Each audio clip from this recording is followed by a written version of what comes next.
Despite being defrocked by the Vatican, disgraced former Cardinal Theodore McCarrick resurfaced this week to deny allegations of sex abuse, and the Pope singles out Americans for criticizing his papacy. Author and editor of Catholic World News, Philip LAWLER, is here to discuss. Later, a member of Congress is resigning, but he's got a good reason. Wisconsin Congressman Sean Duffy is here to tell us why. Finally, the extradition bill that sparked weeks of angry protest in Hong Kong is being withdrawn. Will that calm the unrest? Meanwhile, church vandalism continues in Western Europe. Nina SHEA of the Hudson Institute is here with analysis. The World Over begins right now.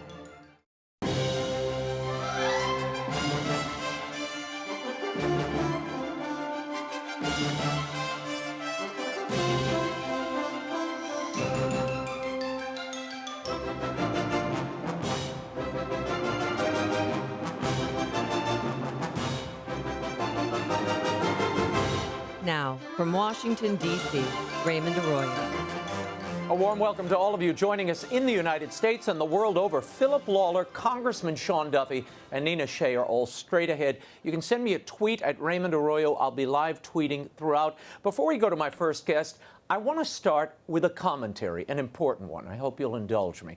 During his flight to Mozambique, the Pope made some troubling comments that are making headlines. Reacting to a new book, How America Wanted to Change the Pope, by journalist Nicholas Senese, the Pope said, "For me, it's an honor that Americans are attacking me," end quote. This latest book, like a string of lazy articles before it, attempts to make the fraudulent case that an American cabal is determined to take down Pope Francis. Now, this is tired and, frankly, a fact-free narrative that we've heard mostly from European quarters and American progressives for years now. It is predicated on the idea that traditionally minded American Catholics, from columnists to bishops to cardinals to entrepreneurs, even media types like this network, are bent on undermining the papacy of Pope Francis. A column 2 years ago by papal advisor Father Antonio Spadaro sought to promote the fantasy that American Catholicism has been infected by an alliance with fundamentalist Protestants, leading to what he called an ecumenism of hate. Now, papal biographer Austin Ivory is strumming that same chord in a forthcoming book titled Wounded Shepherd, which promotes the same foolishness that the Pope's reform agenda is under attack by well-financed traditionalists. Now, while these depictions may be comforting to certain cliques in the Vatican, they are factually and culturally misreading the situation. I know some of them are just trying to defend the Pope, and that's a good impulse, but not by destroying or castigating or demonizing others. They make the mistake of casting Orthodox Catholics in America as right-wingers, players in a political plot to undo the agenda of Francis. The truth is much more simple. American Catholics actually believe what the Church has always taught, and they're loud enough and have big enough platforms to broadcast that belief. They are pro-life, devotional, they love the Church and the Pope. The absurdist guilt by association conspiracy theories that these elite churchmen and so-called journalists used to tie millionaires to media organizations and even publishers and political figures are frankly laughable. Query: if this American cabal is so powerful and well-financed, why does it have absolutely nothing to show for its efforts? Near as I can tell, the progressive winds are blowing pretty powerfully through Rome these days, with appointments, cover-ups, synods going full steam ahead. All traditional Catholics have done is ask questions. The American cabal narrative also fails to take into account criticism from well-known and esteemed European cardinals and thinkers, cardinals like Mueller and Sarah and many others, who've raised theological and historical concerns about this upcoming Amazon Synod, for instance. Are they part of the American cabal too? I guess you don't have to be an American to be part of it. The truth is, this is all a craven attempt to demonize and purge voices from the Church who dare to question the radical changes underway and the brutal tactics used to enact it. Given the sexual and financial corruption in the Church, it's incumbent upon all of us, laity and clergy, to ask questions and demand answers in love. That's true mercy, caring enough to ask the uncomfortable questions. That's all we've ever done here. And for reference, far from the gross characterizations and hit pieces I've read in recent days, this show and this network have only posed legitimate questions, at times hard ones, and we've done so fairly. For instance, on the night that we reported on Archbishop Vigano's testimony and discussed Vigano's suggestion that the Pope resign over his knowledge of the sexual misdeeds of McCarrick and others. These are a few of my comments from August 30th, 2018. Listen. I have to tell you, and you all may disagree, and I'll let you hear, but just very briefly, I'm a little squeamish about the idea of a Pope resigning again. I worry about people suggesting that he should resign. You know, canon law, Father Jerry, there is no mechanism to remove the Pope. He would have to do this of his own authority. No one can do it for him, right? Yeah, the Pope is not subject to removal by any the cardinals or the bishops. No, the Pope, he enjoys that office until death or resignation. We need to get some answers here, and I want to get into some of the criticism of Archbishop Vigano, which also demands scrutiny. That's called balanced reporting. I guess I missed the American Cabal memo that day. There is no denying that we are in a crisis point in the Church. Rather than attempting to slander good people like George Weigel or faithful cardinals like Burke, we might all be better served by spending our time looking at reality. Today I pulled some numbers that bear reflection. According to the Center for Applied Research in the Apostolate, it's a Georgetown Research Institute, looks at church numbers, attendance, and other factors. Attendance at weekly Mass is down from 55% in 1970 to 21% today. There are now 30 million former Catholics in the United States.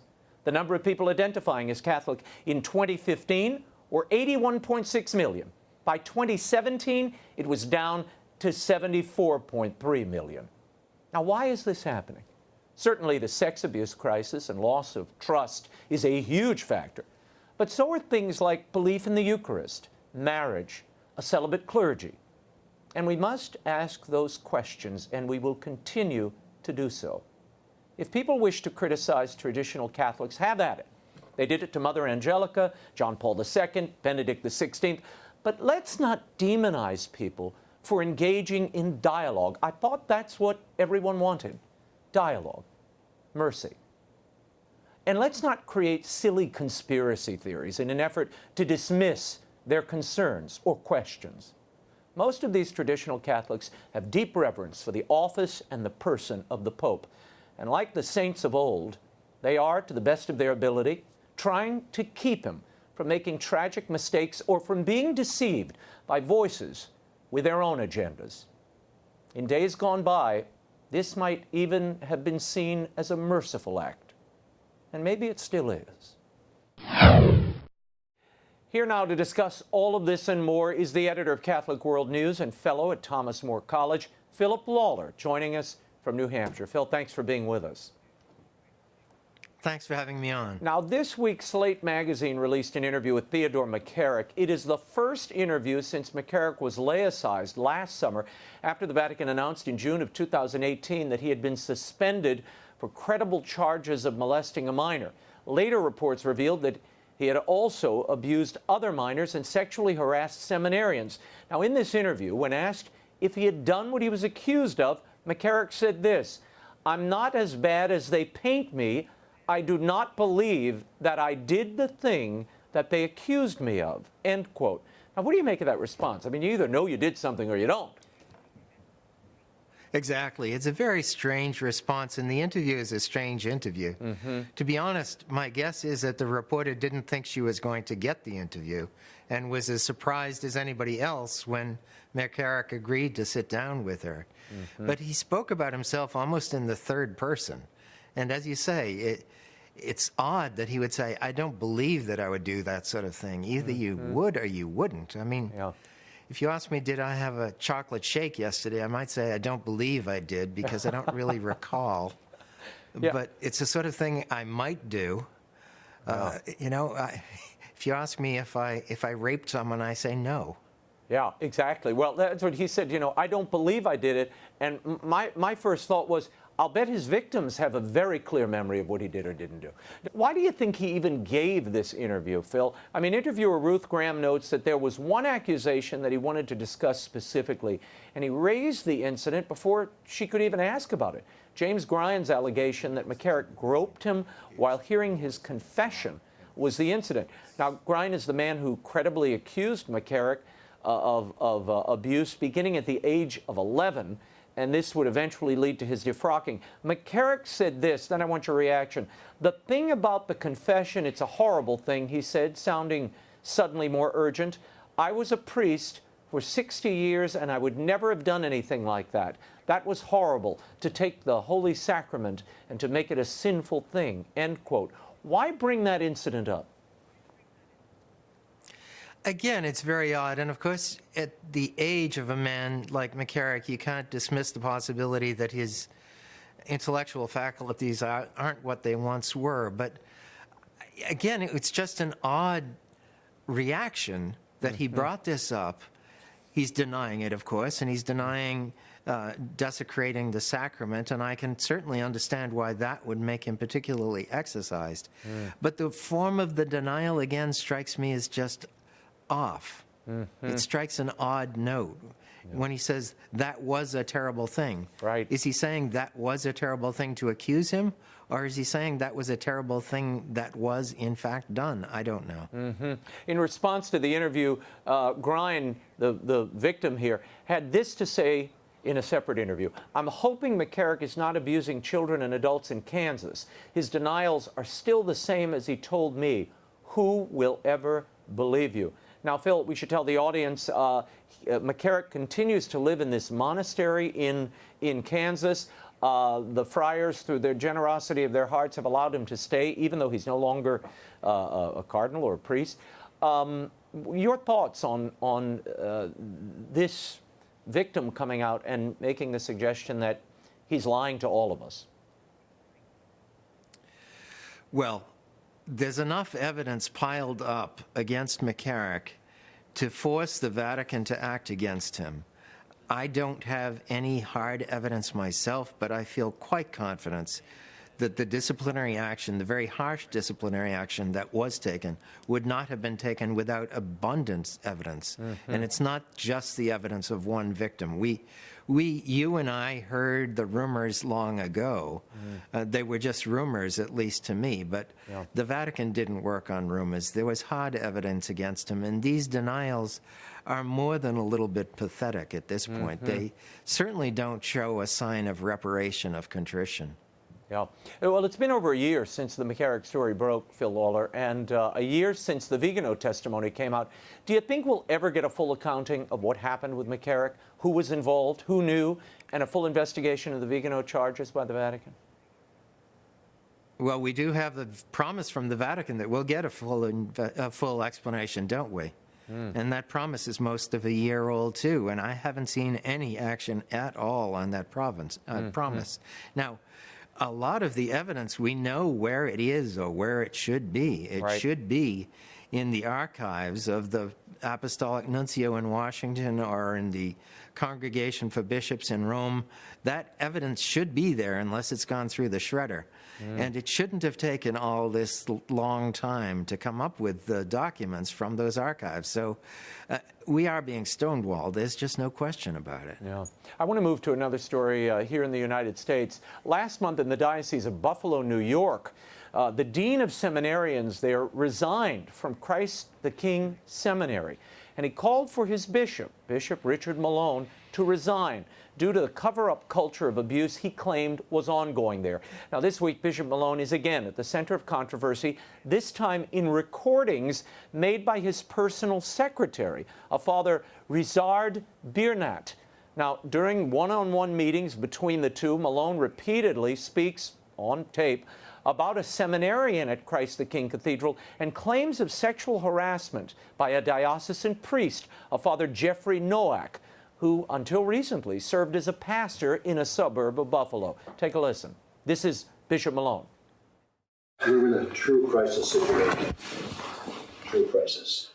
And everyone in the office is convinced this could be the end for me as bishop. With all else that's going on in the diocese and all the attacks on my credibility, that I've known that something's going on here that shouldn't be, and I let it go. I mean, this is a disaster. Phil, he acknowledges there on tape that he knew something was going on in the seminary, but seems to be more worried about his reputation. The accused priest, Father Nowak, by the way, was allowed to remain in ministry until last month when he refused to undergo a behavioral assessment. The bishop considered Nowak to be sick, and the diocese said it was, quote, aware of no behavior that threatened harm to the public. What's going on here? Well, what's going on, I'm afraid, is what Bishop Malone said in that recorded interview, or in that conversation, the recording of which we've now obtained through the news media, that he's saying that if this came out, it would be the end of his career as a bishop, and it came out. But his career as a bishop hasn't ended, which there's something wrong there. I mean, it's clear he was covering something up. It's clear he understood the gravity of it. He understood the damage that this would do to his authority. And not only did he continue to try to cover it up, but he's continuing now to sort of backpedal. And as he said, I still feel strong. I don't know why he would feel strong at this point. Well, there's even a recording of him, a latter recording. We don't have time to play it, but he claims there that he knew this priest was dangerous. He says this Father Nowak was dangerous on tape. There seems to be a pattern of looking the other way when seminarians are involved. This is not unlike the McCarrick situation. It isn't, and it's not unlike other situations where if the victim is an adult, a legal adult above the age of 18, the bishops look the other way. It's also not unlike a score of other situations where you see a bishop who's discussing a priest saying the priest is dangerous, and you wonder, is he saying he's dangerous to children or that he's dangerous to the bishop's own credibility? Because that seems to be what is uppermost in his mind. I've got to move on to some important appointments. This past Sunday, Pope Francis unexpectedly named 13 new members of the College of Cardinals, 10 of whom will be eligible to vote in the next conclave. Now, Francis has again chosen men from the peripheries of the developing world, including Indonesia, the Democratic Republic of Congo, Cuba, Morocco. In addition, he has chosen men who are supportive of issues close to his heart, such as migration, the environment, a diplomatic stance toward Islam. He has now chosen 67 of the electors who will vote for the next pope. Before we run through a few of these cardinals individually, what's the overall message here, Phil Lawler?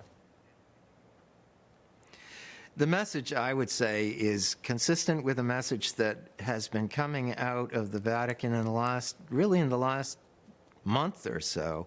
It's a sort of shift from, you might say, a soft sell to a hard sell. In the past, I've thought that Pope Francis was working to consolidate his own power and to ensure change within the church that goes beyond his own reign, but doing so more or less subtly. In the last several weeks, it hasn't been subtle. We've seen the purge at the John Paul II Institute, which was not subtle. Now we've seen the appointment of new cardinals who are clearly aligned with his way of thinking on very controversial issues, and none who is not aligned with him. It's not subtle. It's a move to pack the court, if you will, to ensure that the College of Cardinals next time around will have a majority who think the same way that he does.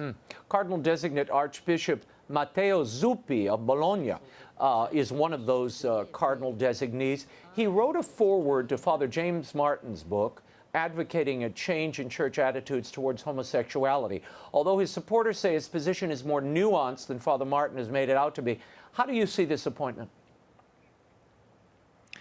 It's significant that he's one of the few bishops of major European sees who is on the list this time around. He's an Italian, and the Italian episcopate is already overrepresented. So this is a significant appointment, and the fact that The Cardinal Designate wrote the introduction to Father Martin's book, says it all for me, that he is open to new attitude, to a change in the Church's teachings on homosexuality. Archbishop Jose Tolentino de Medonca, he wrote a laudatory introduction. He's another one of these cardinal designates. He wrote a laudatory introduction to a book by a Sister Maria Teresa Forcada. Now, she is a rather notorious nun who supports legal abortion and women's ordination and has been dubbed by the BBC Europe's most radical nun. Now, the Pope has repeatedly said abortion is a sin and not accepted by the Church. Why appoint someone who supports these views as a cardinal?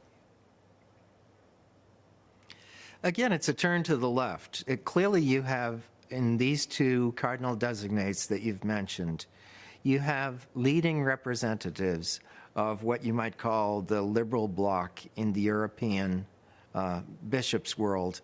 And that's the way that these appointments are trending. And that's the way the Pope wants the Church trending. It's hard to see any other way to read this. I also want to mention another cardinal designee, the current president of the Pontifical Council for Interreligious Dialogue, Bishop Miguel Angel Ayuso Guillot. Now, he will receive a red hat. He was heavily involved with drawing up that document on human fraternity that in February was signed by the Pope and the Grand Imam. That stated that, quote, diversity of religions is willed by God. What does that appointment mean to you? It means we have a new line, or the Pope is supporting a new, stronger line.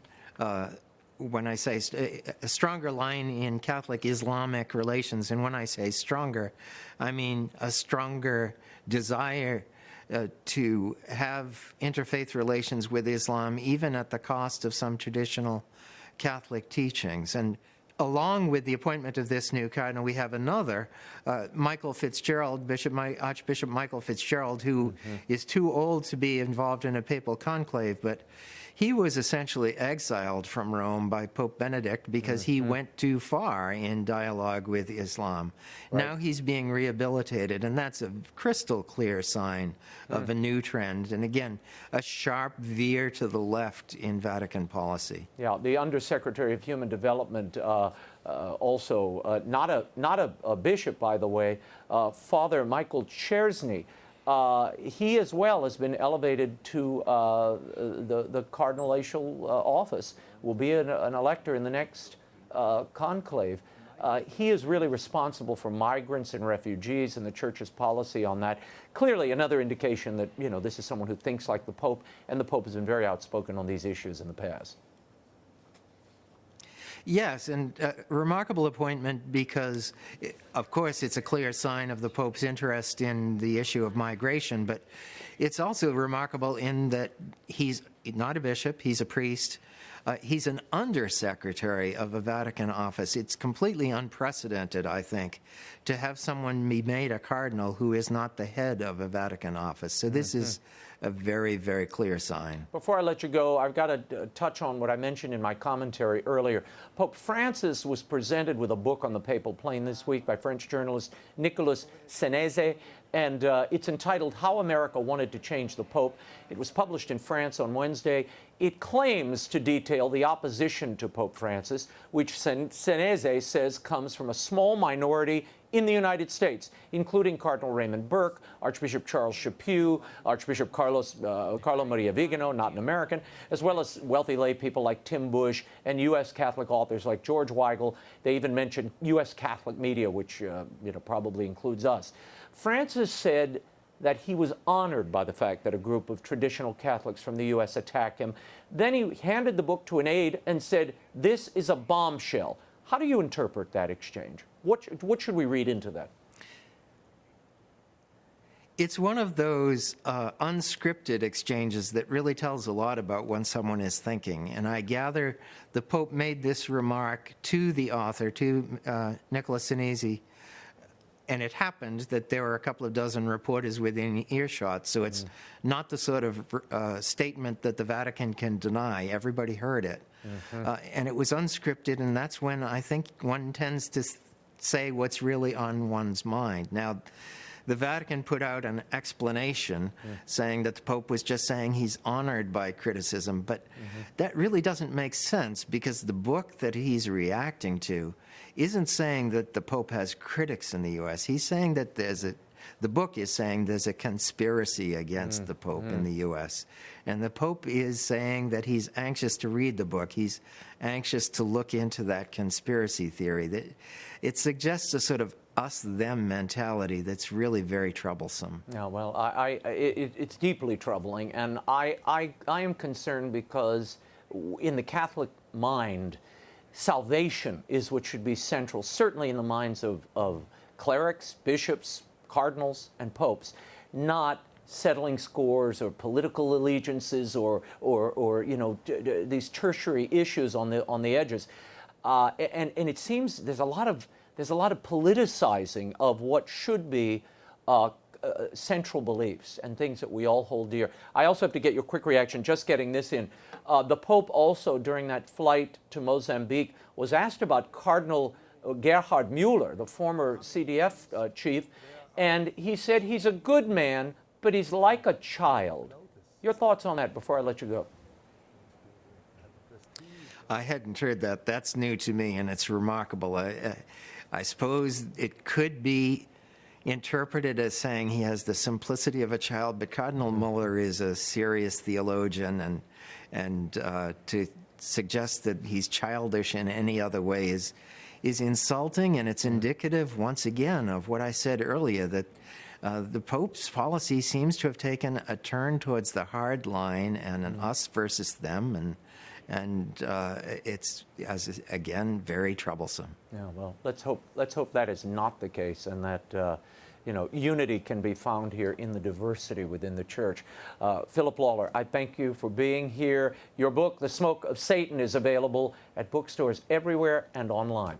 My next guest is the father of 8, soon to be 9 this October. He's also serving as a U.S. congressman, but he's stepping down from office after 8 years to focus on his family. Here to discuss his decision to retire and much more, I'm joined by House Financial Services Committee member and U.S. Congressman from Wisconsin, Sean Duffy. Thank you for being with us. Now, hey, Sean, good to be with you, Raymond. Thanks for having me. when did you find out that your unborn daughter had a problem with her heart, and how did you come to this decision that retirement from Congress would be the best thing for the family? Yeah, so maybe to lay it out a little bit more, Raymond, a few weeks ago, my wife got a phone call from the doctor and said, listen, you've got some problems with the heart. We need to do some more studies. We found out that there's and I don't know the heart that well, but there's a couple holes in the heart where she's going to require open heart surgery. And we're also at a higher risk for Downs because of our age and the heart and some other factors. And so when Rachel and I put that all together, and if you look at the congressional calendar, it's not just the days that you spend in Washington, which is about 4 days a week. When you come home, and I have a big district in Wisconsin, you got to work. You got to, whether you're seeing people at fairs and parades and festivals, at their places of work, it's a 6-day-a-week job in which I got to tell you, I love it. But when I saw this was going on with our family, and I saw that we were going to have a child who was going to have, need this kind of support, I just didn't know how I could be the right father and husband and also be a good congressman. And so Rachel and I, my wife, had a hard conversation about, what's important in our life. What is the right thing to do? And I believe that we should put our families first. I believe that our country is strong because we have strong families, and we got to live by what we believe.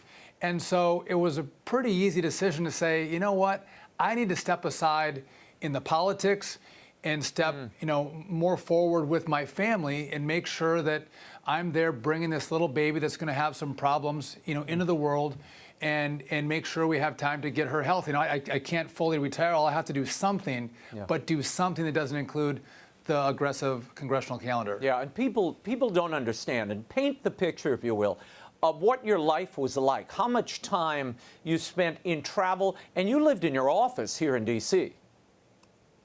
Yeah, listen, it's glorious living, Raymond. Yeah, I slept in my office. I've got 8 kids. But I'll tell you that, with 8 kids, no one kicks me and no one pees on me when I'm in my office. But only the constituents. But I am on a cot, right?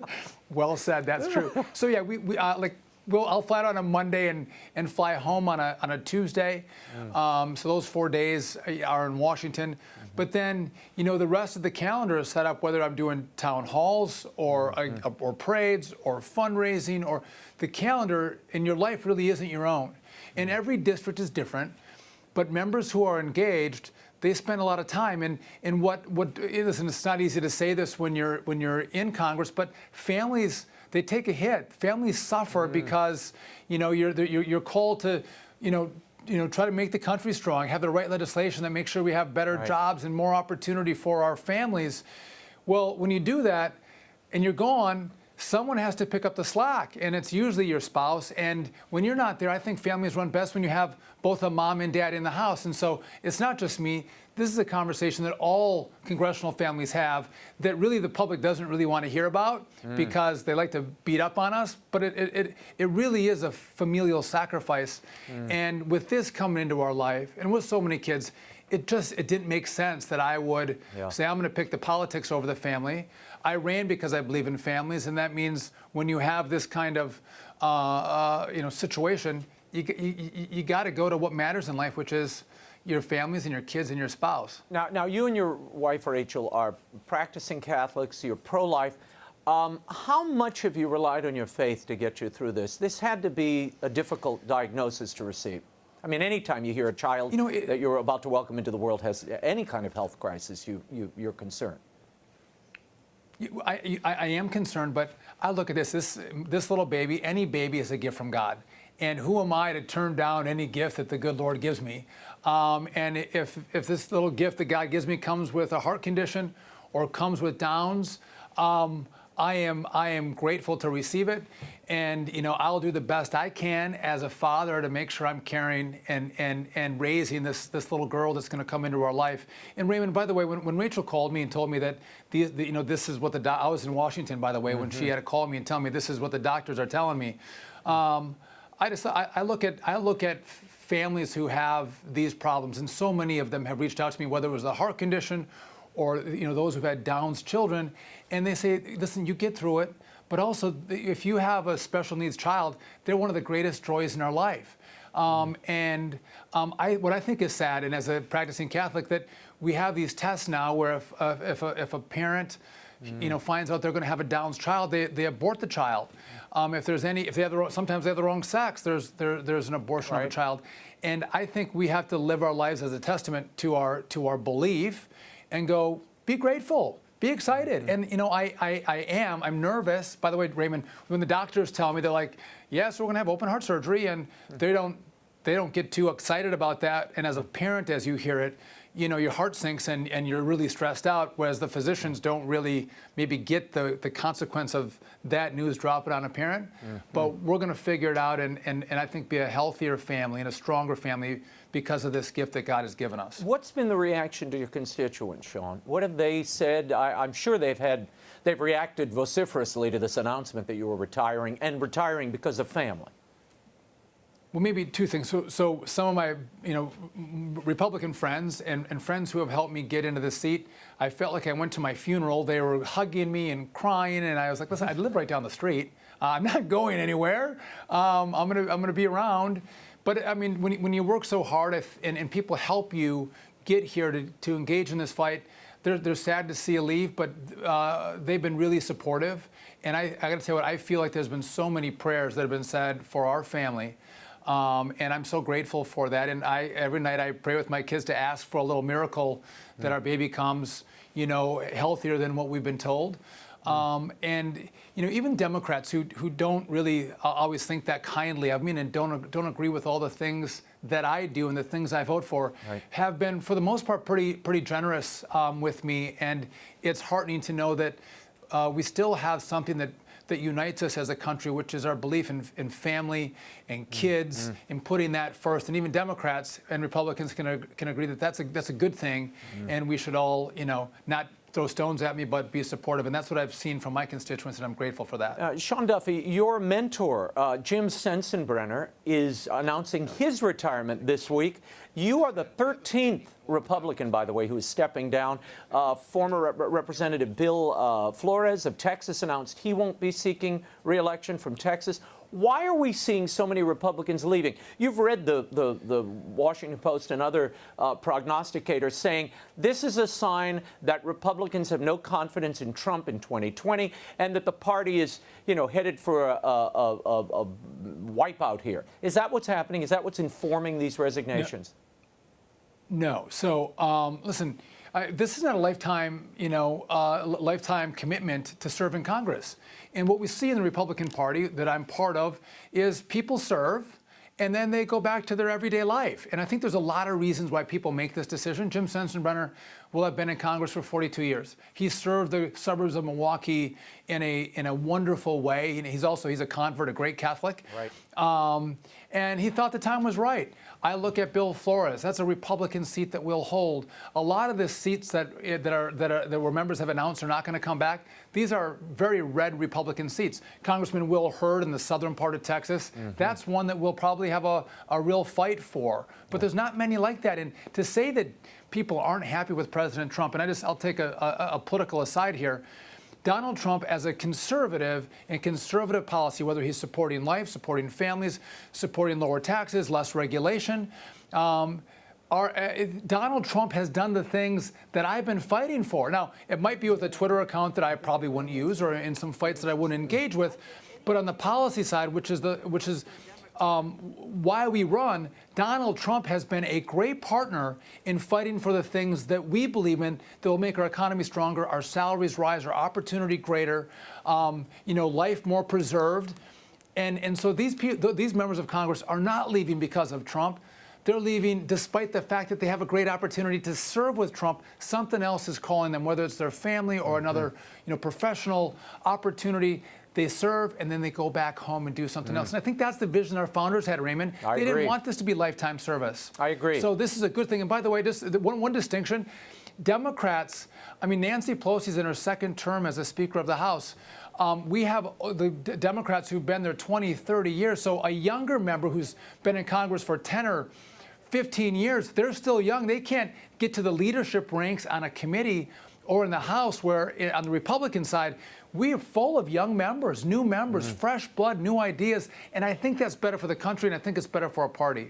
I think it's better for the Republic that we have a turnover. These were not meant to be lifetime appointments. The founders, you're quite right. They wanted this to be a citizen legislature. Well, that means you go back to Monticello, you go back to the farm at some point. And I do worry about this endless tenure where they stay in office for 40, 50 years. Frankly, there's some members of Congress who are, their staff carries them. I remember Strom Thurmond in another time, they would drag him out to the floor and put his hand into the machine to vote. It was embarrassing. As a result of your resignation, Wisconsin Governor Tony Evers will call a special election for this vacancy. Now, you challenged veteran Democrat David Obey for your seat when you first ran for Congress in 2009. Do you see a Democrat winning that seat, or the possibility of a Democrat taking the seat? It is a swing district. So it had traditionally been a swing district, but what's kind of happening in America has happened in my district. More rural America that kind of voted blue, if you look back 15, 16 years ago, which is Democrat. They've really transitioned to become far more Republican and conservative over the last 8 years. So my district, I won 60-40. President Trump won 60-40. It's a pretty Republican seat. But contrary to what the news reports would say is Democrats raise a lot more money than Republicans. There's a lot more cash in their coffers. And so if we get outspent in my seat, I think there's a possibility that we could lose. In conjunction with that, if Tony Evers puts the date of the election for my congressional seat here on the date of the Democrat presidential primary, and there's substantial turnout on the Democrat side, that could be a risk. But without those factors in play, I think that this seat will stay Republican, no doubt. And we're seeing that we're getting a great quality of sets of Republicans who are talking about getting in the race for my seat, and you're not getting a lot of quality Democrats saying they want to run. But I think what's unique, if I could just for a moment, Raymond, say for our state, which I'm in Wisconsin. Wisconsin's going to be a key state for President Trump.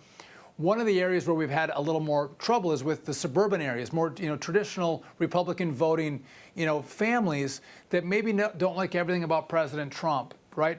Well, Jim Sensenbrenner is retiring in the suburbs of Milwaukee. It's usually the most Republican part of our state. Right. because he's stepping out, there is going to be a heated contest in November for Jim Sensenbrenner's seat, which I think will turn out Republican votes, which will only be good for Donald Trump in his effort to win our state. So I think whatever happens in my seat, President Trump is going to be better off with what's happening in Wisconsin than he would be, without Sensenbrenner's retirement. Okay, now that you're leaving Congress, I've got to ask you this. The approval numbers of Congress are really at an all-time low. They don't break above 17%.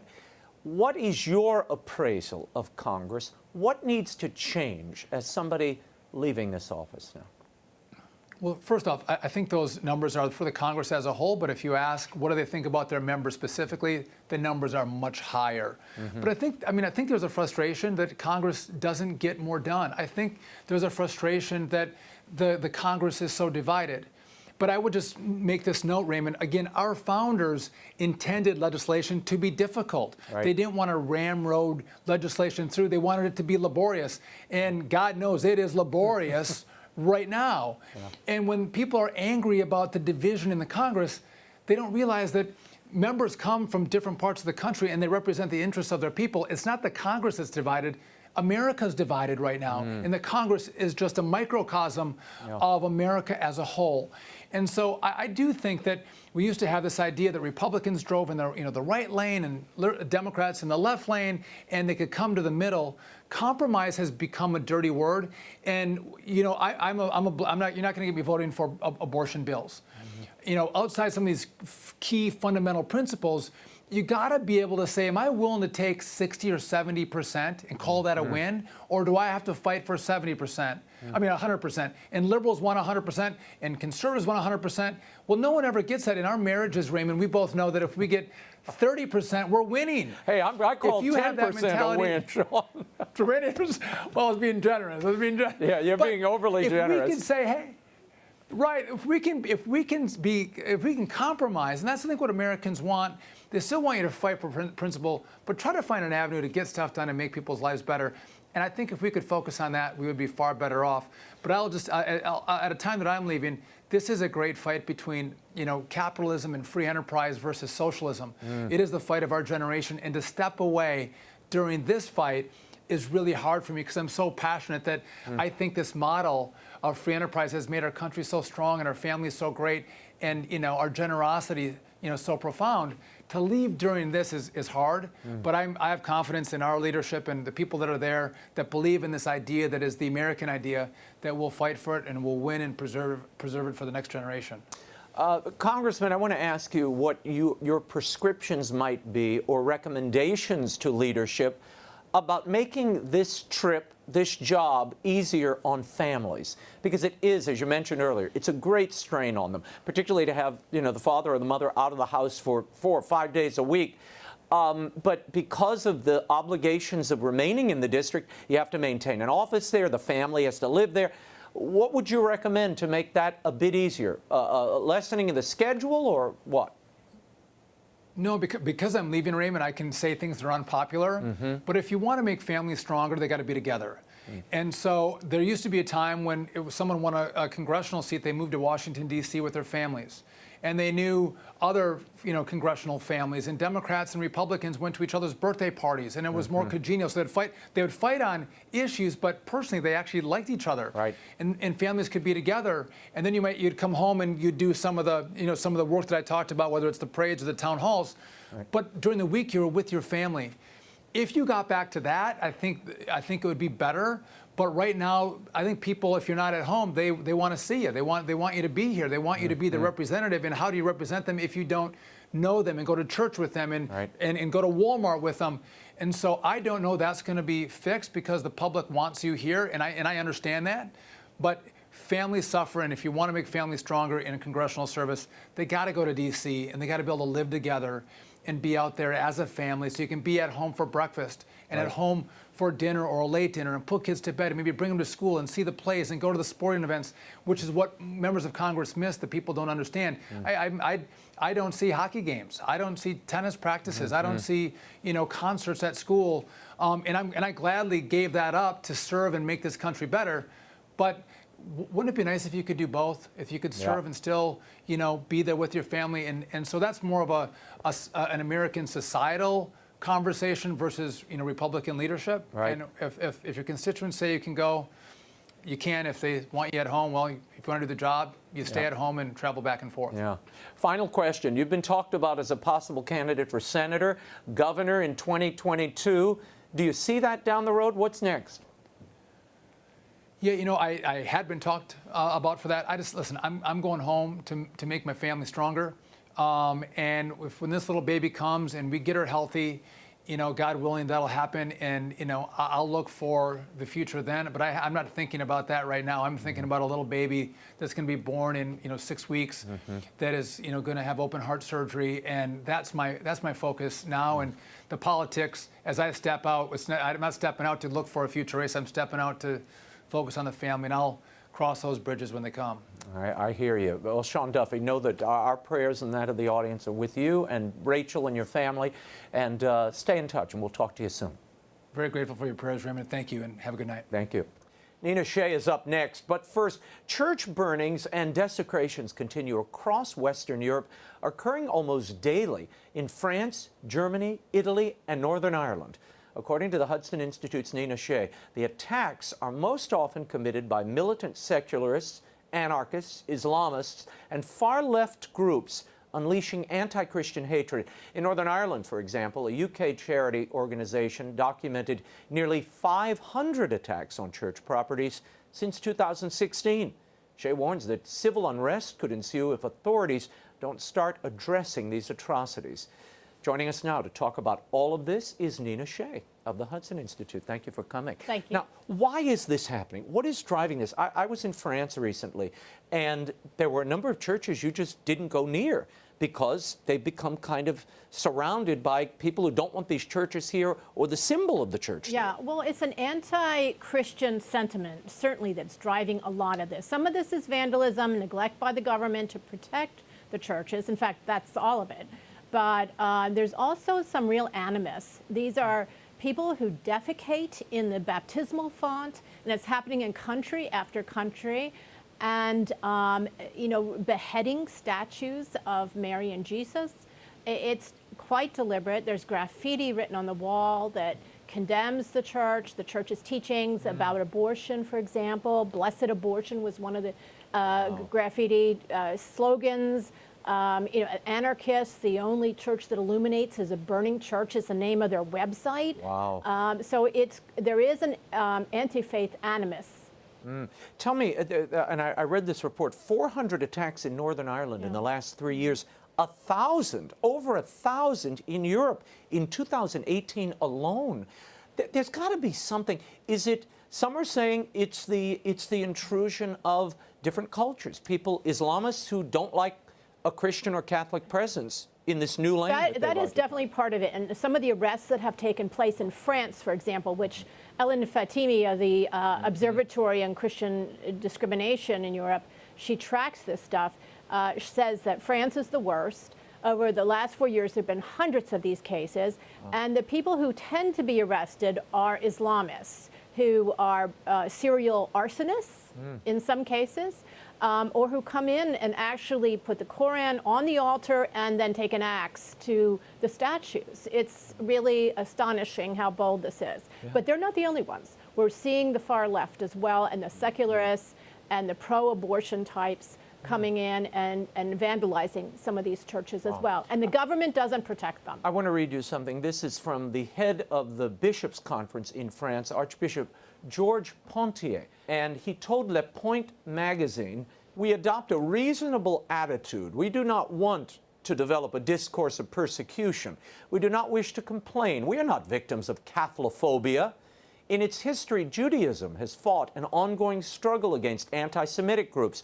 We Catholics in France now do not have to face such violence every day." Your reaction to that idea? Yeah, my reaction is the great quote from George Weigel from several years ago, saying that some of the bishops in Europe have internalized the sense of their own marginalization and irrelevance and that of the churches. And it's that kind of lack of confidence, righteous outrage. When Jesus Christ saw the money changers in the church, he didn't hesitate to react. This is as much as a desecration as that was, and this is the house of worship. This is the house of God. We should be demanding their protection. One does wonder about the depth of belief when, you know, this isn't a bank or a school, which frankly, I would be outraged if these people came in and defiled, defecated, graffitied a school or a bank or any public place. Right. But now you're talking about a place that you claim to believe Jesus Christ himself resides in. Right. If you really believed that, you'd be up in arms and you'd have security around the place, making sure this doesn't happen again. Security, surveillance cameras, you'd be demanding that there be arrests. I mean, that Saint-Sulpice in Paris, it's a tragedy. You walk in on the right side of that church, you see all the burn marks, the faces of the bas-relief on the wall, all gone. It's terrible what happened there, and yet it goes on. I want to move to Mozambique. The Pope is there now. There is a very outspoken bishop, Dom Luis Fernandez, who's been very outspoken of Pemba. And he has been calling out the Islamist attacks, particularly in the north. That's right. Your sense of what's happening here, why isn't the government doing more? And I know the bishops' conference there recently responded to the Pope during his visit. Yes, there have been hundreds of house burnings, murders, villages wiped out, beheadings. Not all these are directed at Christians, some of them against the moderate Muslims. Right. But a church has been burned there, and it's moving south. This is a very big problem. We've seen it in other countries like Burkina Faso, in northern Nigeria, in West Africa. So now it's coming here too. And this bishop, who's the head of the bishops' conference in Mozambique, has spoken out very clearly. Right. First, you know, to the government, demanding protection, and he said he compared it to a cyclone. And of course, the Pope has referenced the cyclone in his talk about Mozambique. He was referencing climate change. He was referencing climate change, and there had been 2 cyclones in Mozambique recently. And this bishop says, well, this is as bad as any cyclone, and this is something the government can do about it. What I have seen, Raymond, is that we train troops. There is, you know, counterterrorism knowledge and equipment and so forth in these countries, and it's used to protect the government. Or I was talking to a Catholic bishop from the Congo. He said it's used to protect the Chinese gold mines in the Congo. It's not used to protect the villages and the people and to stop terror attacks and this, you know, this vast wave of cyclone of murder. Do you think we'll hear the Pope speak out on this? I certainly hope so. Raymond, they've said that the point of it is that the Pope has paid attention to Islam and Islamic countries more than any other pope, and has made all these different visits around Africa and the Middle East. He needs to address what's happening, the big threat that this country is facing. I want to move to Hong Kong. I know I'm taking you on a global tour here. We've been to Europe. We're now going to Hong Kong. The executive there in Hong Kong, Carrie Lam, she rescinded that extradition law that has become the focal point of these protests we've been seeing for weeks in Hong Kong. Now, this law would have allowed anyone charged with a crime in Hong Kong to be moved to the mainland and tried there. Right. The folks of Hong Kong did not cotton to this, did not take well to it, and they have risen up. All sectors have come out, pretty much all sectors have come out and protested for 3 months. The church has been vocal about it, calling for a day of fast and prayer this week. The church would certainly be among the first to suffer from any extradition agreement. Why is that? Because of the intense persecution in China now. And it affects all churches, and meaning Protestant and Catholic. The deal with even Muslims who are rounded up and thrown into concentration camps. Yes, Muslims, Tibetan Buddhists, Falun Gong, across the board, really. But in Hong Kong, you have these Christian churches. I don't know if you have any significant Muslim or Tibetan population there, but it's really, and the 2 people who are most prominent in this movement are Christians, Joshua Wong and Agnes Chow. Agnes is a Catholic, so and Joshua is an evangelical. So these two have been arrested. They were released over the weekend. Very courageous. They know they're young. They're in their 20s. But there are many others in many other sectors, labor and so forth. Now, they claim, the protesters, that this is just to placate them and quell these protests. They want inquiries into the way the police handled those protests. Do you foresee anything like that happening? And is this just a temporary stopgap from the Chinese? Yeah, they have authorities? 5 demands. That's one of them. And releasing their colleagues. They want them out of prison. They want democracy. I don't know how much more they're going to get. But they have, it was so massive. The protests were so firm. Million people in and the committed, streets. millions of people over 3 months, different sectors of society. It was really an amazing pushback. It's remarkable. And I think they have won at least a battle, at least a skirmish in the larger war. Were you amazed at the number of very well-known Chinese actors and writers who came out and opposed the Hong Kong protesters? Jackie Chan, the lead actress in this new Mulan movie that Disney's putting out, they came out and supported the Chinese regime. It's about money, and they want to sell their movies and their films. There's a massive audience, over 1 billion people in China. So that's what's driving them, I'm sorry to say. Wow. Yeah, it's a total sellout of principle for them. Nina Shea, I thank you as always for being here. We'll be Thank in you. touch in the coming days. Nina Shea, of course, is at the Center for Religious Freedom at the Hudson Institute. You can follow her work at hudson.org. Summer vacation might be over, but your kids may still want to dive into a great adventure. Will Wilder 3, The Amulet of Power, the entire Will Wilder series, is available now at bookstores everywhere, online, and at the EWTN catalog. Remember, readers are leaders. They put that in the prompter. That's all the time we have for now. Until next week, the show continues on Facebook and Twitter. Like me on Facebook, you can follow me on Twitter. The links are at RaymondArroyo.com. Be sure to catch us next week. Until then, we'll be scouting the world over for all that is seen and unseen. On behalf of the staff and crew of EWTN News, thank you for watching. I'm Raymond Arroyo from Washington, D.C. Bye now.